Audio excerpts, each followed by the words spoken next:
Հերթը հասավ Գևորգ Պապոյանին։ Բարև ընկերներ, խնդրում եմ բաժանորդագրվեք իմ էջերին, որպեսզի բաց չթողնեք իրական նորությունները։ Նախ ասեմ, որ վաղվա տեսանյութում անդրադառնալու եմ Տաշիր Սամոյի կուսակցությանը։ Իսկ հիմա սկսեցինք։ Երևի բոլորդ էլ ճանաչում եք էկոնոմիկայի նախարար Գևորգ Պապոյանին։ Սակայն քչերդ գիտեք Ուջանցի Գևորգի կարիերայի աճի մասին։ Նախ Գևորգ Պապոյանը դեռ երիտասարդ ժամանակ աշխատել է հանրապետական օլիգարխ պատգամավորի բիզնեսներից մեկում որպես պահակ։ Սակայն այնքան կարիերիստ է եղել, ամեն անգամ օլիգարխին տեսնելուց խնդրել է, որ պաշտոնը բարձրացնեն, դարձնեն հերթափոխի պետ։ Ըստ ականատեսների, Ուջանցի երիտասարդը այնքան է քամակ մտել, որ հասել է նպատակին, դառնալով հերթափոխի պետ։ Իդեպ այդ խանութը Հյուսիսային պողոտայում է գտնվում։ Պապոյանը Գևորգ դեռևս այդ ժամանակ իր այսպես ասած մտնելու հատկանիշի շնորհիվ հայտնվել է նաև հանրապետական կուսակցության շարքերում։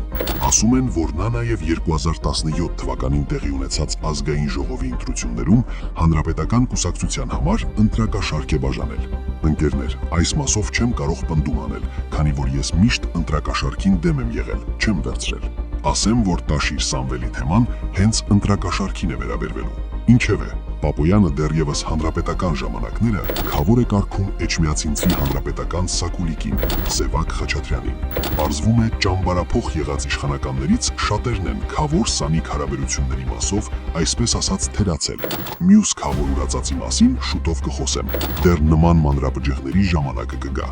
Ինչևէ, 2018 թվականին տեղի ունեցած բեմադրված իշխանափոխությունից հետո Պապոյան Գևորգը հայտնվում է քայլարածների մոտ դառնալով պատգամավոր,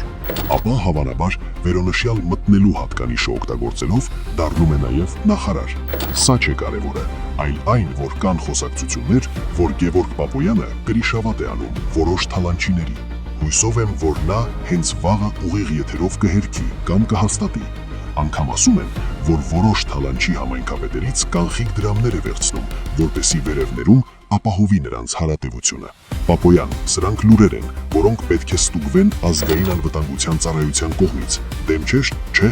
Ընկերներ, սրանց հեռացումը քաղաքական դաշտից հնարավոր է շատ արագ։ Խոսքս վերաբերվում է բոլորին, նրանց, ովքեր երկիրը 30 տարի թալանել են, եւ նրանց, ովքեր շարունակում են թալանը։ Հա, մոռացա, Պապոյան, իսկ կրիպտոարժույթ ունես, եթե ունես, ինչու ես թաքցրել հայտարարագրիտդ։ Սիրելիներ, վաղը, ինչպես արդեն ասացի, խոսելու եմ Սամվել Կարապետյանի ուժի մասին։ Իմ համար չկան հեղինակություններ, ով փորձում է հիմարեցնել, թալանել հասարակությանը, ապա պետք է արժանի պատասխան ստանա։ Իսկ արդեն հաջորդ օրը կխոսեմ Ծառուկյան-Փաշինյան պայմանավորվածությունների մասին։ Շնորհակալ եմ ձեզանից։